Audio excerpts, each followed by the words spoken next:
2 years into our marriage, yet I still considered us newlyweds. 2 years since the day we vowed to spend forever together. My heart sank at the sight of my wife, unashamedly declaring, "I'm pregnant." The father was my boss. "We should wait to have kids. I want to enjoy our time as newlyweds." Those words from my wife when we got married echoed in my mind. My name is Ryan Kitchener. I turned 30 this year. I married my wife Susan 2 years ago. We met at work. We were in different departments, but worked for the same company. Every time we crossed paths in the hallways of our office building or in the elevator, I thought to myself, what a beautiful woman she was. When a coworker introduced us, I was so thrilled my heart did a little victory dance. I was always looking for an opportunity to talk to Susan, and I wasn't going to let this chance slip by. I watched every movie and read every book she recommended. My attempts to close the distance between us, slowly but surely, started to bear fruit. Back then, it seemed Susan had a boyfriend. But I didn't ask too much about him. I was indicating that it didn't matter to me. Even now, I'm amazed at my own tenacious efforts. Susan quit her job by her own volition and is now a stay-at-home wife. I'm happy that she's keeping our home safe. Susan goes to cooking and flower arrangement classes, has leisurely lunches with her friends, and lives a comfortable and relaxed life. 2 years into our marriage, around the time when our parents started hinting about wanting to have grandchildren, an unbelievable incident occurred. The busy season of overtime was over, and I was in high spirits leaving work on time. Thinking that Susan must have been feeling lonely due to my busy schedule, I bought her favorite cake on my way home. For the upcoming long weekend, we could go on a mini vacation. I picked up brochures of nearby tourist spots at a travel agency by the train station. I ordered takeout so Susan wouldn't have to worry about making dinner. I'm home. I managed to get off work early today. As I spoke to Susan while taking off my shoes at the front door, she came running from down the hall. She seemed surprised at my early return. As I explained about ordering takeout for dinner, I handed her the cake she loves. But there was something off about Susan. "Susan, is something wrong?" As I handed her my suit jacket and asked, she gave a small nod. There was a solemn look on her face. As I sat down on the living room couch, Susan took a seat in front of me. Then, she said words that I couldn't believe. "I'm pregnant, and I want us to break up." The words hit me like a blunt force to the back of my head. I could never have imagined hearing such words from Susan. Susan and I don't have any kids. She was the one who had convinced me, who wanted a child right after we got married, that it was too soon.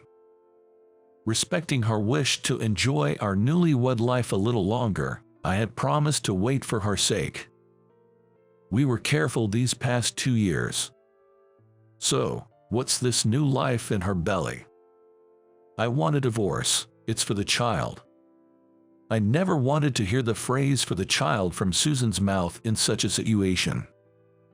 I thought it would be a phrase we'd use joyfully together as a couple. Susan was looking at me expressionlessly. But it seemed her intention to divorce was firm. "Please sign this. I want a divorce, for the sake of my child." Susan laid out divorce papers with her signature already on them before me. The witnesses section was signed by Susan's parents.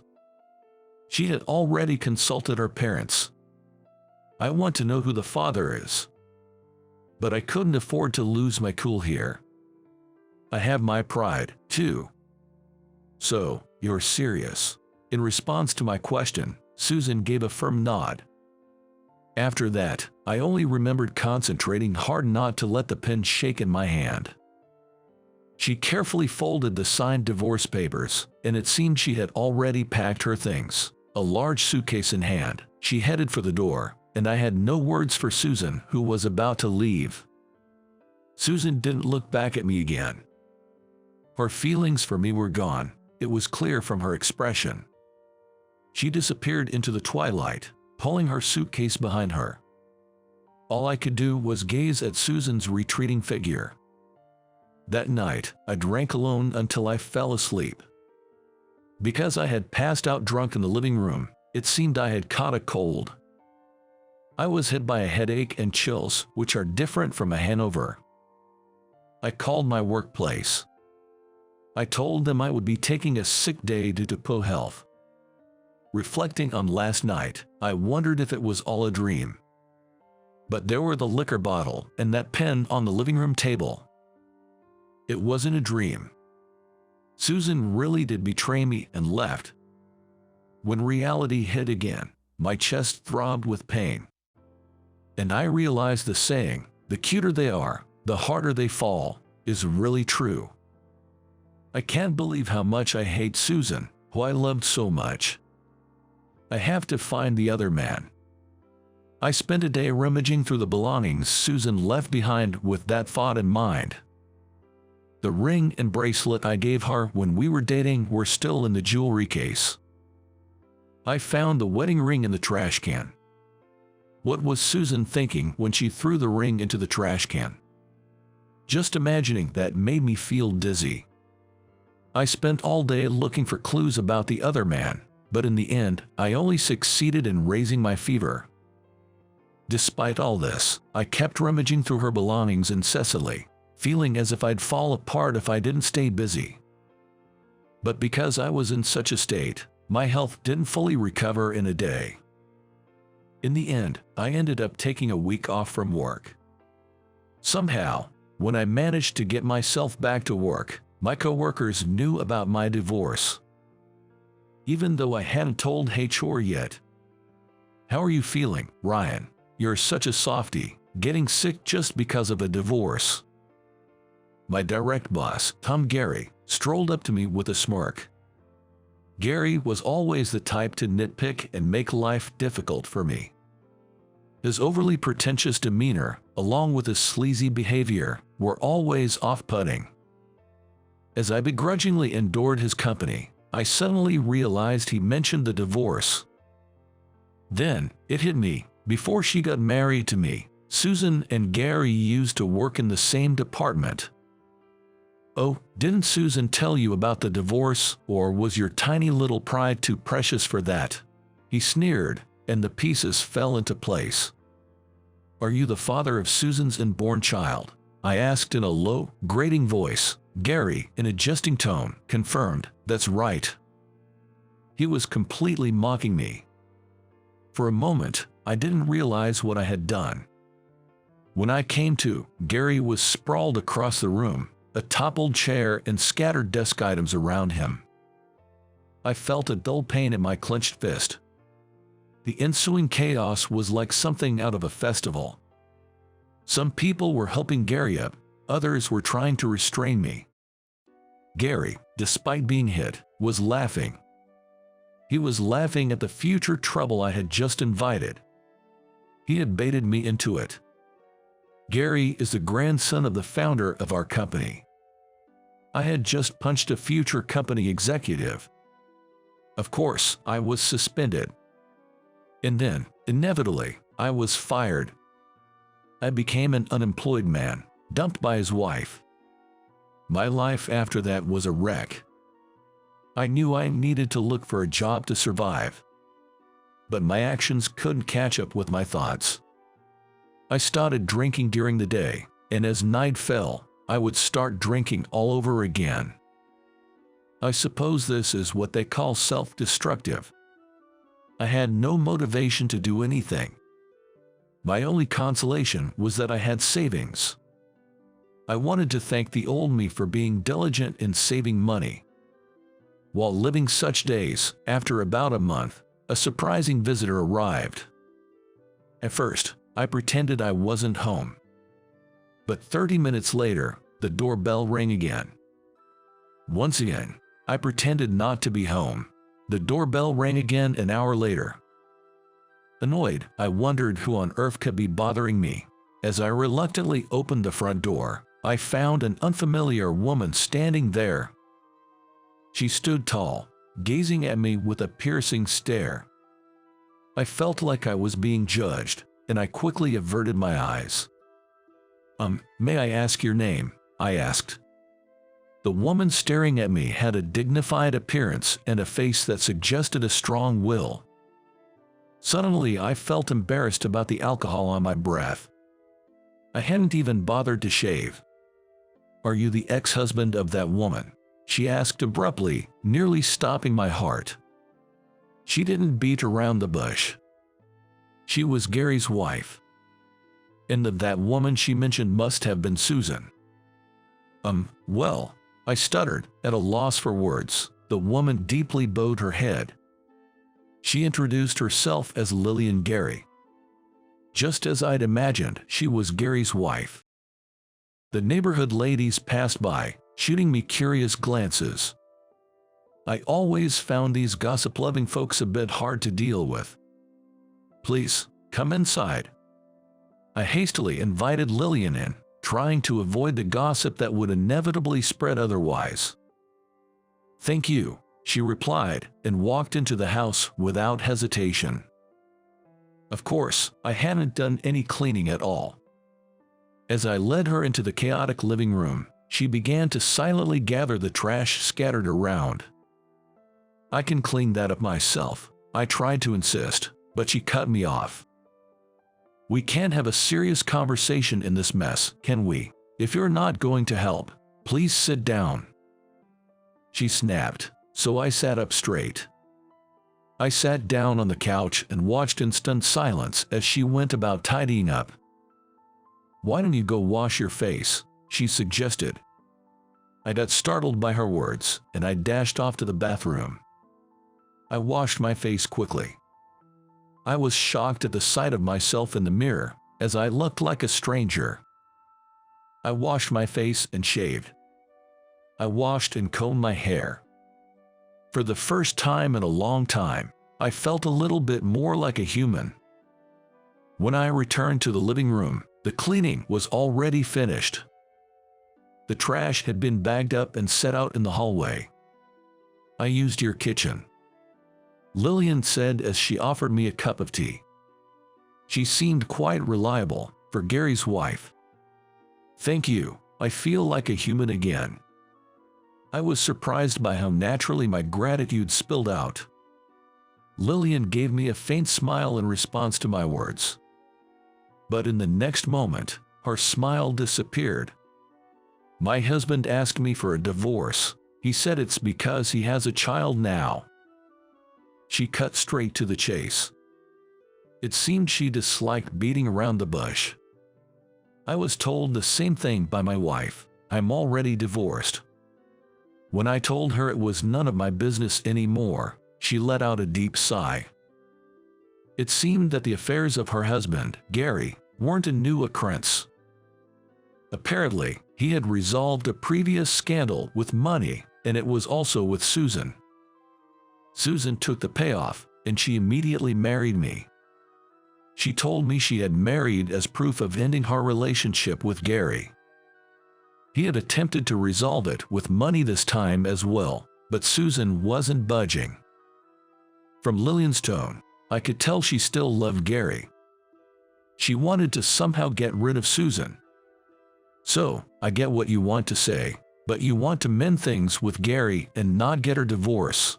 This man had cheated on her twice with the same woman and even had a child with her. Could she still be holding on to feelings for him?" When asked if she didn't want a divorce, Lillian looked a little surprised. She had an expression as if divorce hadn't even crossed her mind. "Do you really think you can start over from this point?" Even I think it's a bit mean to ask. But I found her expressions and attitude intriguing. I wanted to know what Lillian's response would be.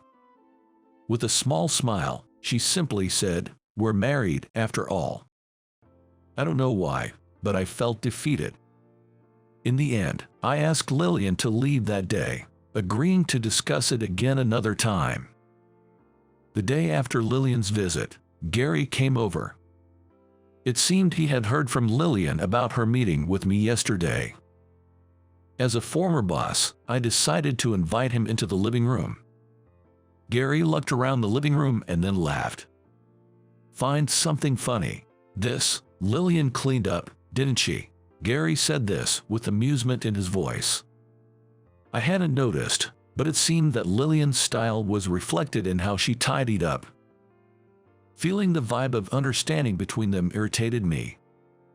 When I asked him what brought him here, Gary said he had a request for me. He wanted me to convince Lillian to divorce him, the request that left me shocked.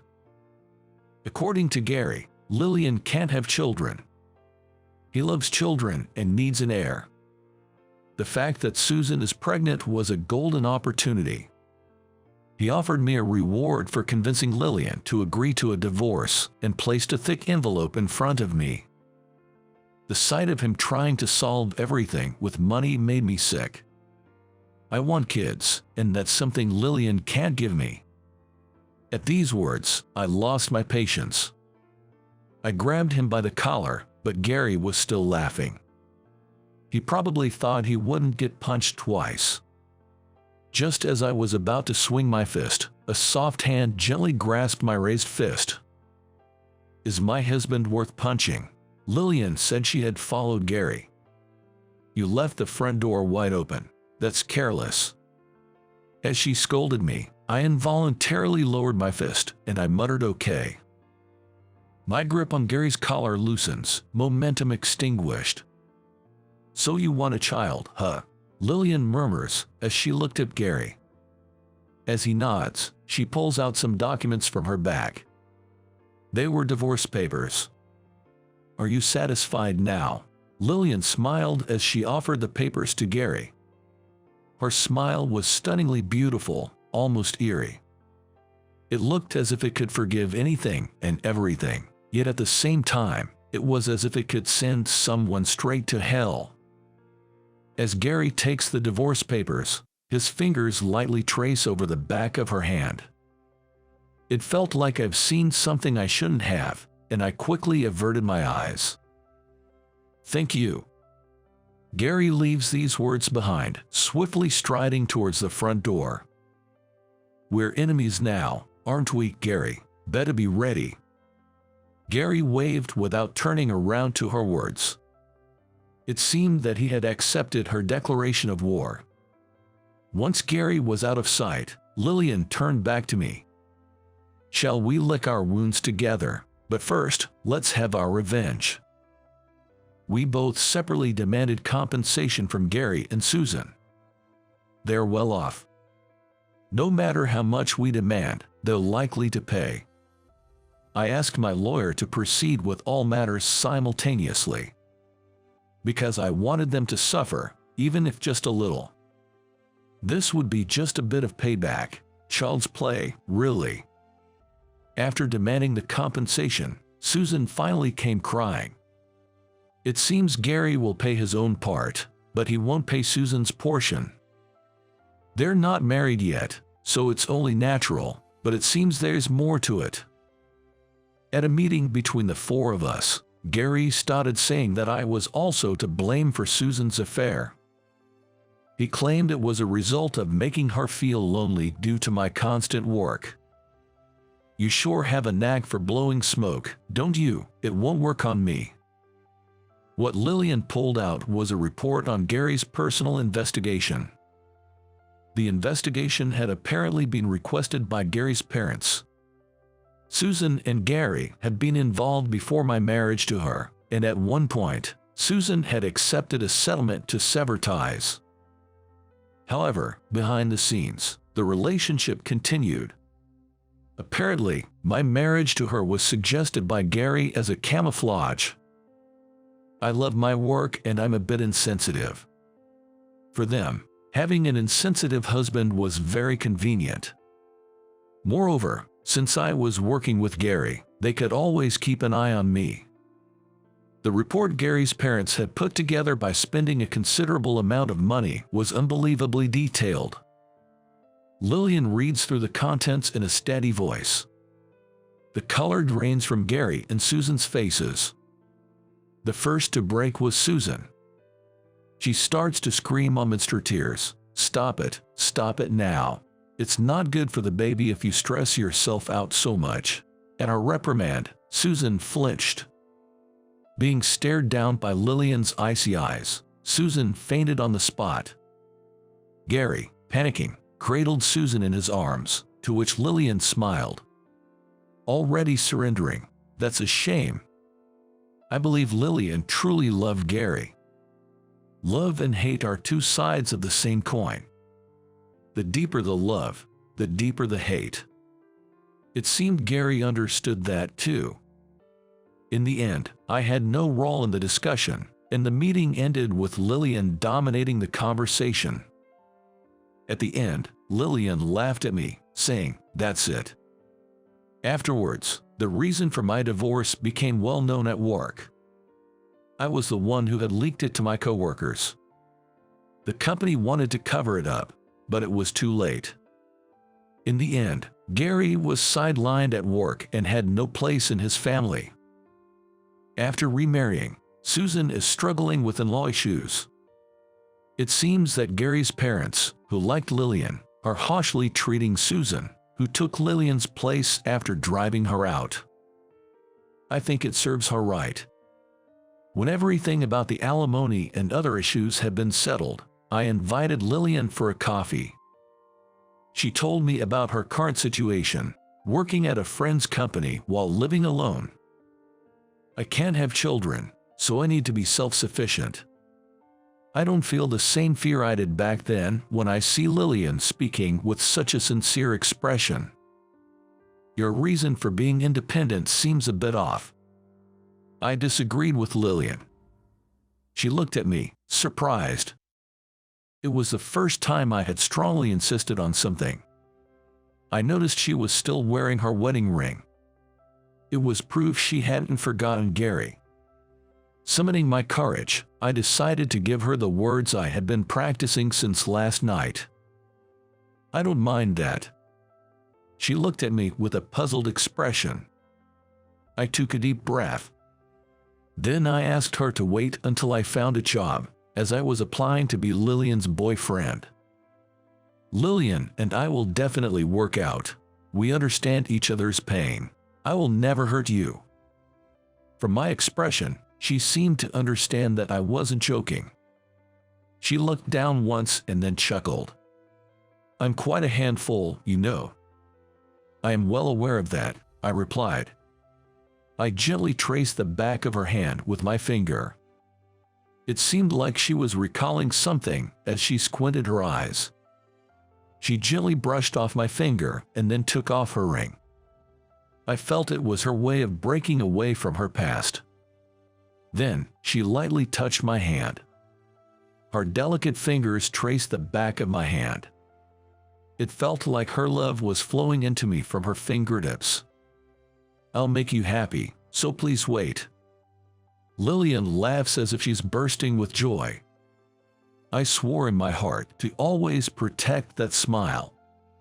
What did you think? Subscribing to the channel will encourage us to produce more.